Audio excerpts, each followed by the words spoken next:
always goes too far. Shoot and pull, crack a jack, take off now and don't look back. But hey, don't you wanna play?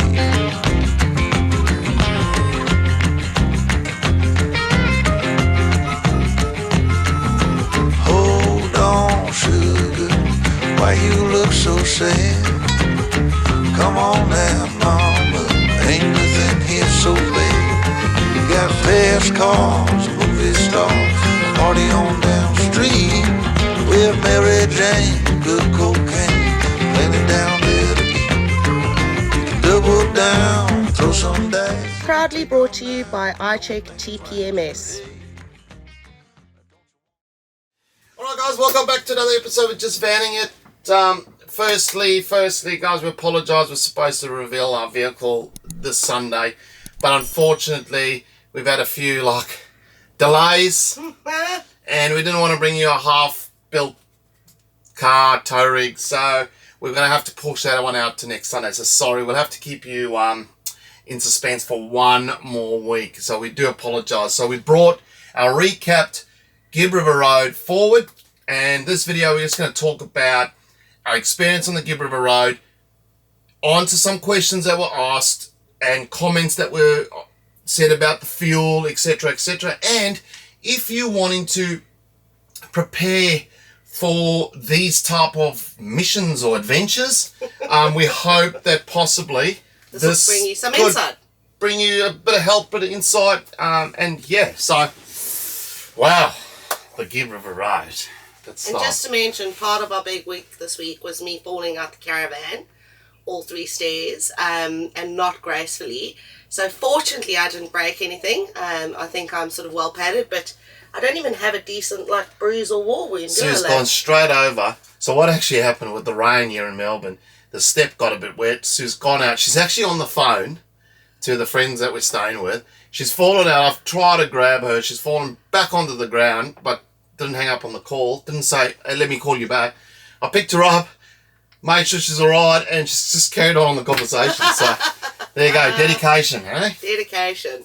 Right, so the Gib River Road. Time spent on the Gib River Road, we spent 3 weeks end to end. Yep. In terms of kilometres travelled? It's just about 1,100 Ks. And that included McGowan. So the Gib River Road, so we did it from west to east. Let's just touch base on that quick. And if you Google it, it's 660 kilometres. Now, we did go up to McGowan's, so you can add another 400 and so. So around that 1,100 Ks we did in 3 weeks. And I tell you what, super fun, but also we're going to touch base on a few things. Quite often, part of the fun of the Gib River Road is deciding where you're going to stay, because there are lots of different options. We obviously travel with a dog, so it limits some of those options for us. But over the 3 weeks, we had 9 campsites or station stays in total. Mm-hmm. So we started off at Leonard River. We stayed at Marchfly Glen, Mount Barnett, Drysdale, obviously McGowan. And then we went through to Gib River Road. I think it's called Gib River Road Rear Rest Area. That was the one we camped sort of on the creek, and we used the floaties, and we had just an amazing time, had a fire. Yeah. We stayed at Ellenbray, Pentecost River, and Elquestro. Yes. Right. So a lot of talk before we did the Gib was you would struggle with a dog, and I think they were right, because Leonard River, Marchfly Glen, most of these except for Drysdale and Elquestro is basically unpowered. And because of the heat, you couldn't leave your dog sort of unattended in the caravan if you can't run your aircon for a pretty big part of the day when you go off to the gorges. So, and I'd probably worry even leaving him in the caravan, because if you have a power surge or a power cut and that aircon doesn't reboot back up, it's that hot. It was cooking. Too hot for a dog to be in a van. But fortunately, we had the lovely Brad and Haley. Thanks, guys, again. All right, so Gib River Road conditions. So we've been getting a lot of questions saying what's the Gib versus the Cape? Because we did the Cape last year. So we just got to remember that these are two totally different experiences or roads in totally different parts of Australia. So we found, if you put the two together and you write down on a piece of paper, so we found the Cape wasn't as rocky, those loose sort of shale rock, where the Gib has a lot, like pretty much like that's just what you get. And Cape, yes, I would say was more corrugated compared to the Gib. Now also, we did it almost at the same time of the year. So last year I think we did the Cape around August. I think we left Cooktown around that 14th, 15th of August. And the Gib River Road we did sort of towards the end of August, start of September. So almost the same times. Now, again, two different states, graders work at different times. They don't all just sort of work at the same time. So yes, the talk was we got behind the graders on the Gib River Road. Compared to the Cape was pretty bad, but then coming back down, some had been graded and some not. I actually found coming back from the Cape was way worse. There was those big dust holes and all that kind of stuff. We don't sort of get that on the Gib. The Gib is just very rocky and shaly. You got these sharp stones sticking out you got to be wary of. That can do a tyre. We could get that into that in a minute. So the other thing is, yeah, Cape versus Gib. With the Cape, you're sort of travelling up to the tip. So the whole experience and the whole, I suppose, challenge is getting to the tip. When you get to the tip, it's only halfway. You've still got to come all the way back. Versus doing the Gib. If you're doing it from sort of west to east, east to west, you leave the bitumen, you drive the Gib, you go up to whatever you want to do, and then you come out on the bitumen. So imagine if the Gib River Road was a one-way road and you did 1,100 Ks and you had to turn around and you had to come all the way back. So two different distance-wise tracks, really, I would say. Both equally good in terms of water holes and swimming spots. I think that generally would be like the same sort of activities. And then obviously the Cape, you've got the old telegraph track. Yeah. So that's obviously a big thing. We did it. You get to go along those freshwater creeks and you can swim it. Beautiful. And whatever. Where the Gib River Road, lots of water crossings compared to like the Cape if you don't do the OTT. Like with the van on the back. Now we did it later in the season. Some of them weren't deep. But, some people, if you do it in the beginning of the season, I reckon they would be a little bit higher in water. So...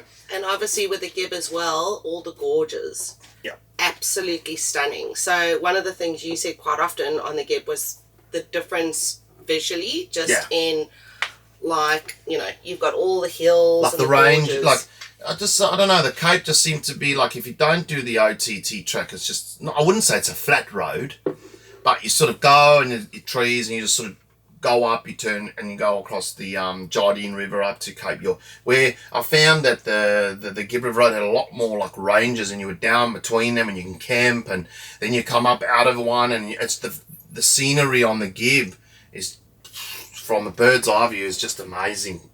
Absolutely. Which brings us on, you've spoken about the road conditions, Gib being rockier, stones, Cape being sandier, more corrugated. Tyre management is a massive thing when you are travelling. Yeah, so when we did Cape York last year, we had sort of no experience towing a caravan sort of on those long kilometre, big distances on like the dirt, the corrugation and stuff. So when we did it with our group last year, we gained that much information and learned so much in the knowledge. So we sort of ran the car and the van the same as what we did at the Cape. So 20 PSI on the Caravan.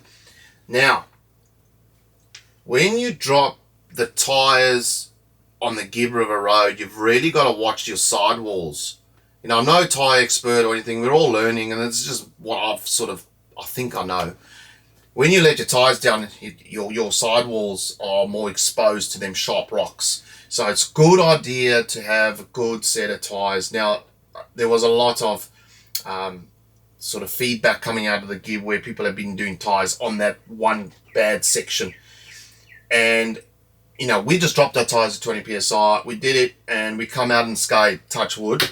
What were you running the car on? The car we ran 20 on the front, 28 on the back because of the weight. Yeah. And I must be honest with you, I could have most probably gone a little harder on the back of the cruiser because I could see the sidewalls really bellowed out. But we run the Maxxis mud terrains razors on the front on the cruiser, and I've got a very, very big thick sidewall, and the tread almost wraps around the side on the cruiser.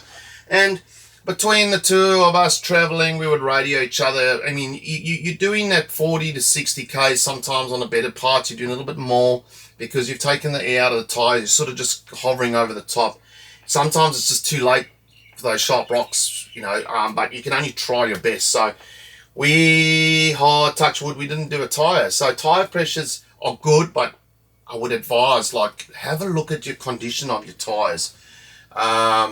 And also carry spares. Spare tires. It's known that people carry almost 2 spares for a van and 2 spares for a car. We only took 1 and 1 spare.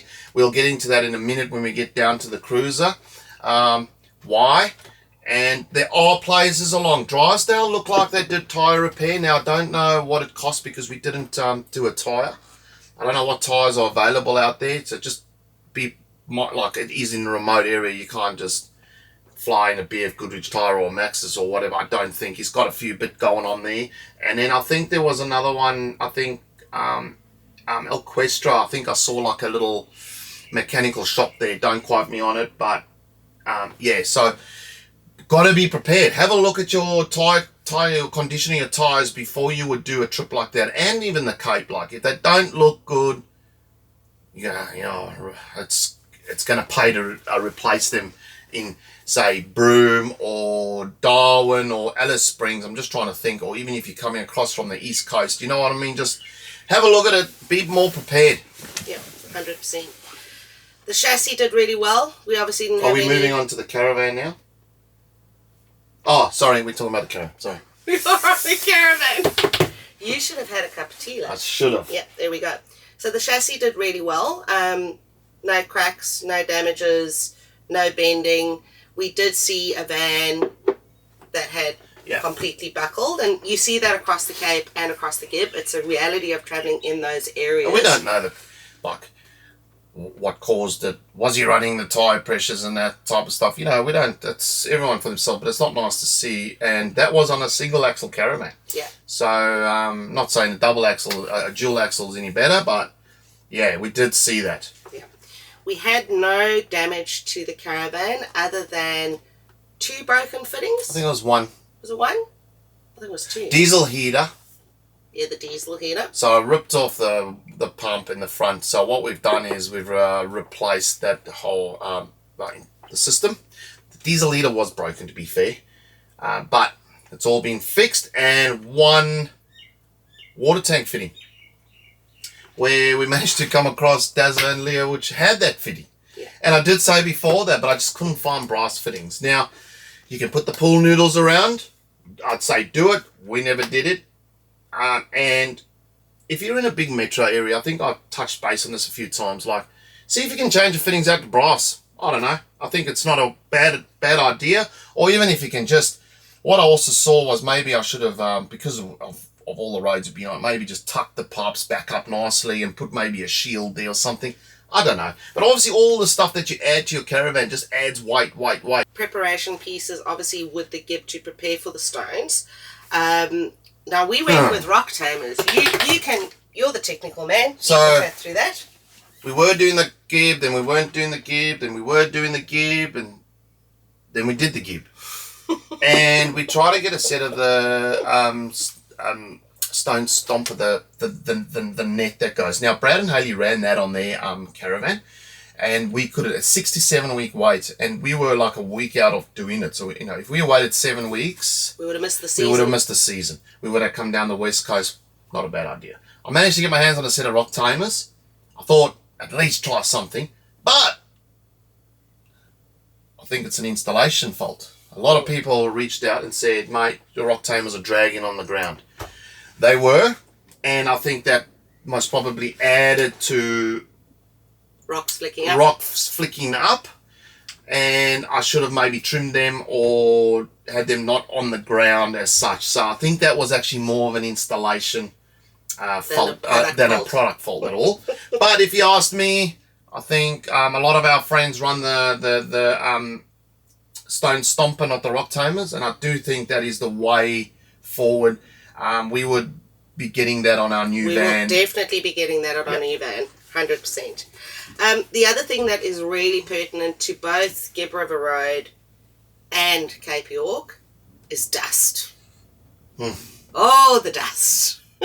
So Gib wasn't as dusty as the Cape, I found. I don't know if it's because we were driving in a really big group as well, which obviously churns up the dust, versus the Gib was just the two of us. And, you know, you're in front, you don't actually have any dust coming at you.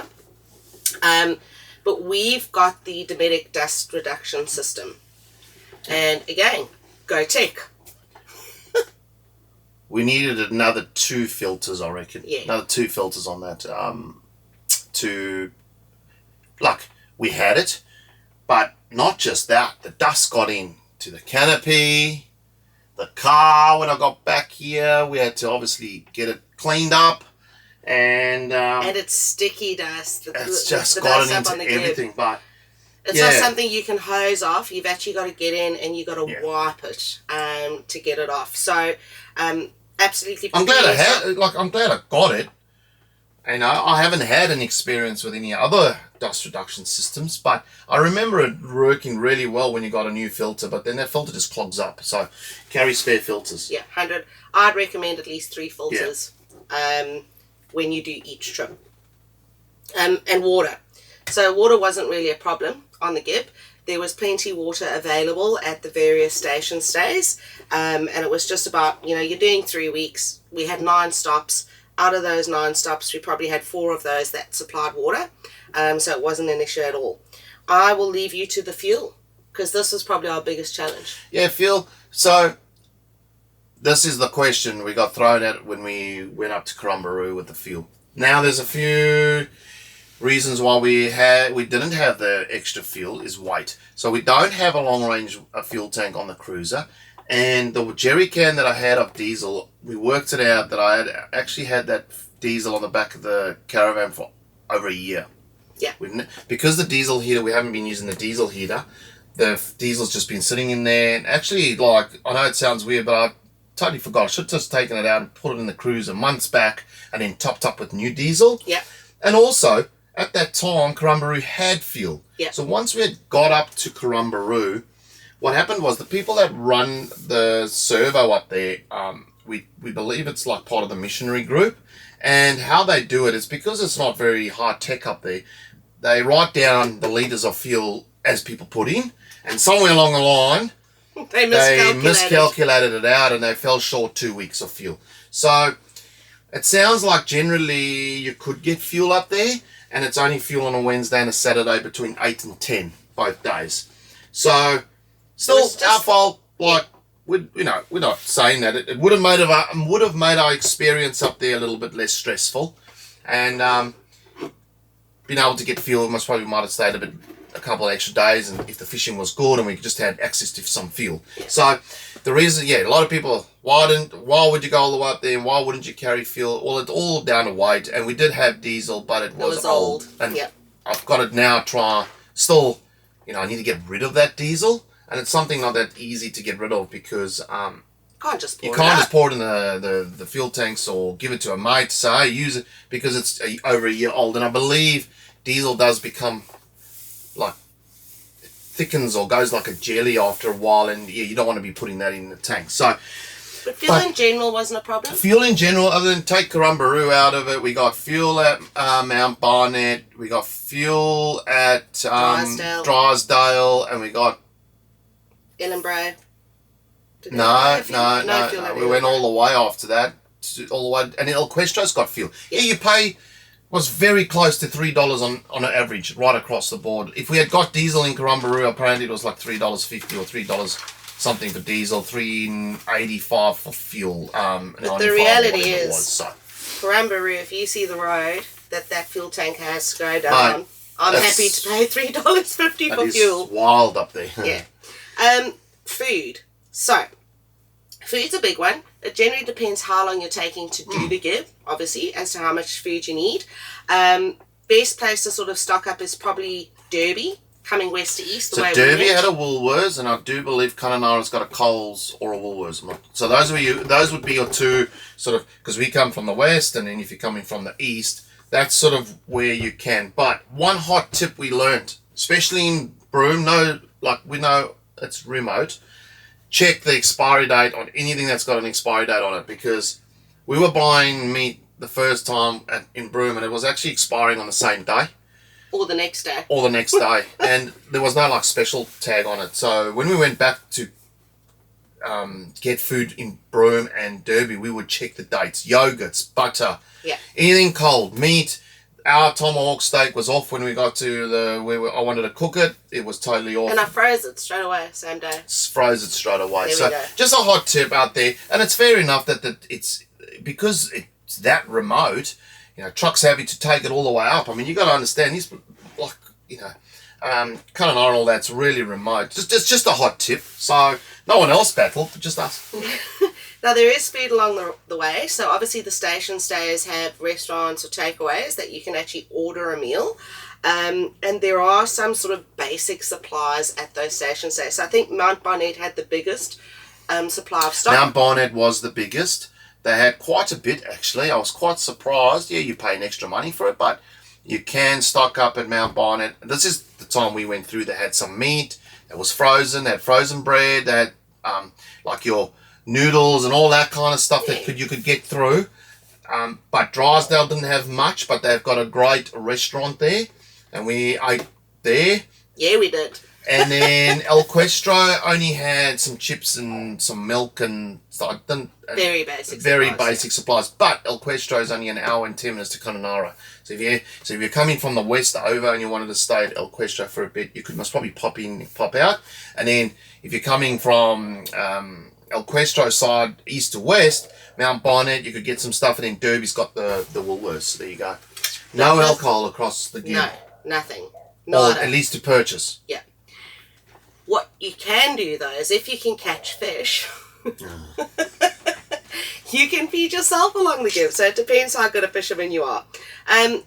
Let's talk about we've spoken about the Caravan and how the Caravan did. How did the Ute go? How did the Land Cruiser go? The cruiser ship just ploughed along. Like we said, no tyre problems, no brake problems, no engine problems. She didn't miss a beat. She let a bit of dust in here and there. The canopy just got absolutely destroyed. But no chip windscreens, no tyres. I had a look at the tyres when we were done. They have those stones just eat the tyres up. So yeah. The other thing is we did service the car before we left. We serviced the car in Broome. It was due a service, so I did the service. And I think maybe that was also a good idea going across. You could, I do think I possibly picked up some dirty fuel along the way. So my diesel filter light, so the cruiser's got a diesel filter light, that came on our way down the centre. I carry a spare one of those because that's the second time it's happened to me. And I carry a spare air filter, those two. I didn't run the sock on the snorkel, not that it makes any difference because it's not a complete sealed one. I've got a lot of comments about that in doing the Cape. I didn't find it that dusty. Yeah. And all right. Favorite parts of the Gibb? What did you love? For me, it's hard to pick one. I'm not going to lie to you because just the whole experience was great. But I've got to say, although we ran out of fuel, McGowan's is something special. The wind blew up in the afternoons, but that's fine. You are coastal. But I wish I could have done another few days and caught some fish. But I absolutely loved it. I absolutely loved it up there. You don't know how remote you are until you're up in those places. And the host was amazing. Brad and Haley, we had a good time. We got good views, parked right up almost on with beach views. The sunsets, everything up there. For me, that has to be like one of the highlights for me. And Bobby loved it. Yep. He just ran like a wild animal at McGowan, so he had a really good time. What was yours? Oh, mine would have been, and a lot of people actually say this, the Gib River Rest area. It's a free camp, and it's parked up. So that's where we were on the river. That's where we did the steaks, and we blew up the floaties. and just to chill out and float around. I think we spent two days nights there. 3 days there, and yeah, it was just totally relaxing. Again, Bobby loved it. He was running in and out the water, so that was really good. But I also love Zebedee Falls, but that's because I'm such a water baby. Yeah. And they were hot springs, and they were beautiful. It's hard one like to pick your favourite, because like I absolutely loved doing the trip with Brad and Haley. The gorges, the whole thing was amazing. I really enjoyed it. It was. All right, and done fave parts, got to do worst parts.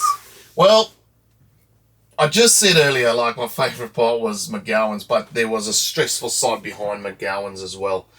I won't get into too much. There was a small medical problem for Sue. Sue will explain it in a minute, I'm sure. That's going to be your worst part. And then the fuel. So there was this whole thing that was happening behind the scenes. And yes, the fuel. Weight.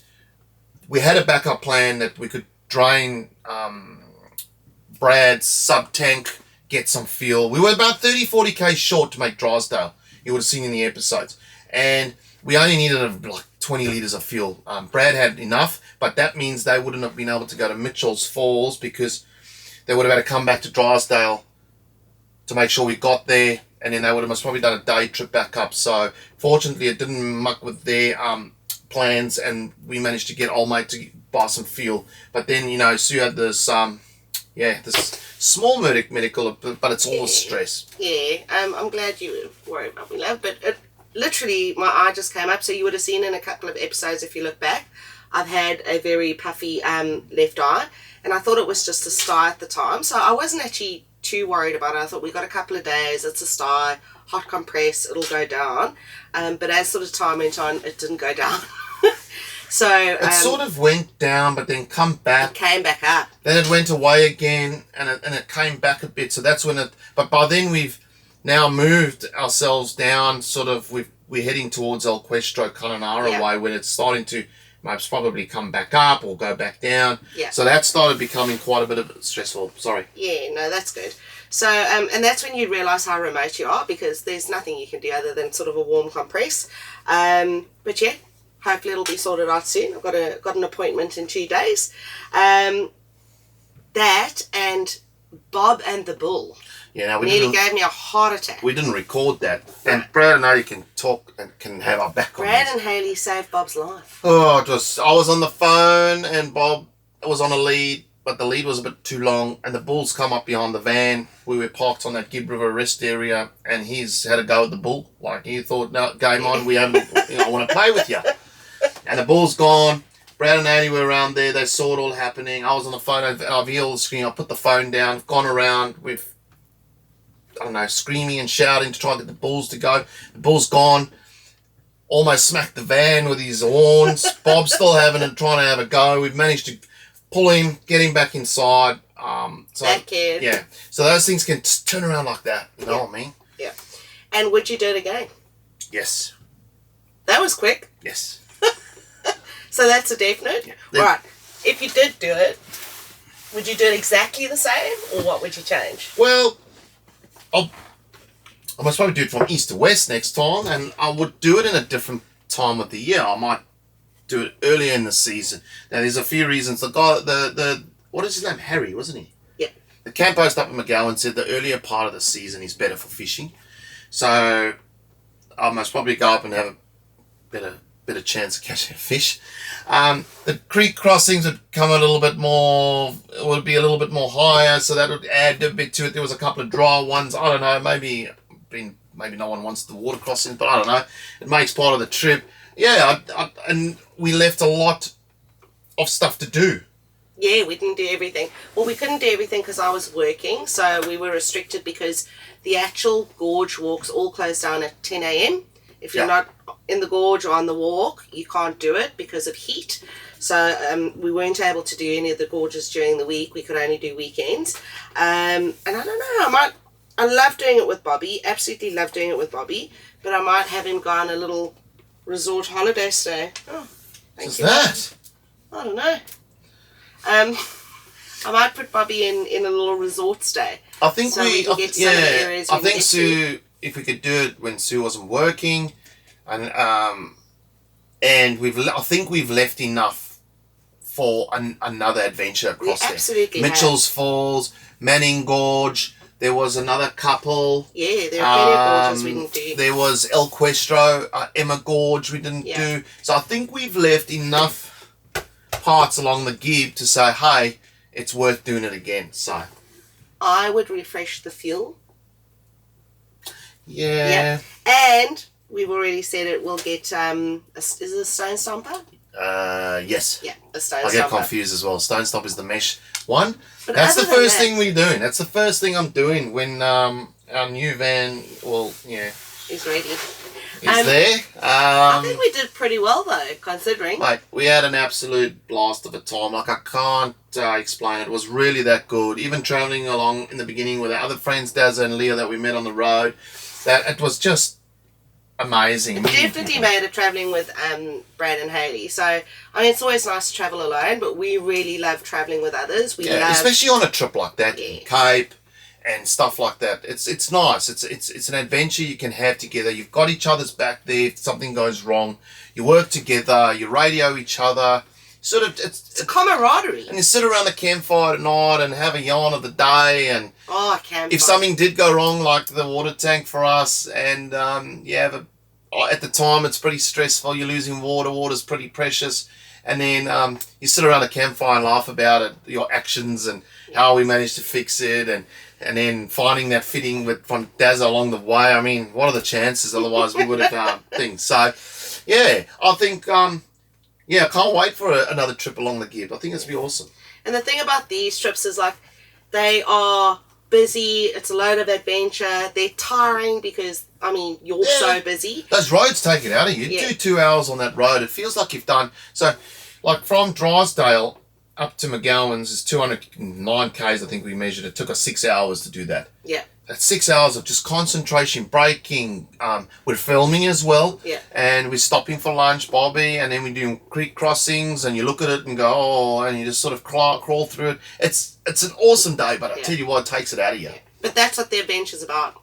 It's about the Yes. actual travel as well. It's 100%. not about just where you get to. It's about you're doing the Gib River Road. So, yeah, guys, from us, definitely recommend it. It's one of those adventures that go down in the memory bank and you'll always talk about it. Same as Cape York, just a big one. Yeah. But, yeah.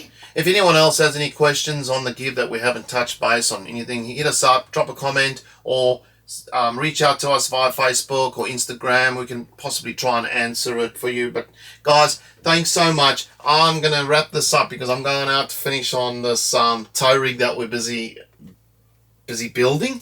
We give too much away, so I can get the video out next Sunday to you guys. And it definitely will be out next Yes, Sunday. We I'll won't make it. disappoint you again. We will. Long hours, you put the effort in, it pays off. So come join us next week. We've got it. We're 100% pretty certain it's going to be out next Sunday. So hit the like and subscribe button down below if you don't want to miss that. And the future videos coming up with our what is our new van, etc. like that. We don't quite have a plan because of Tasmania, but hey, we'll roll out the caravan park, turn right or left, and that's what's the best thing about it. But from myself, Sue, Bobby, guys, have a fantastic week. We'll see you next episode. See ya.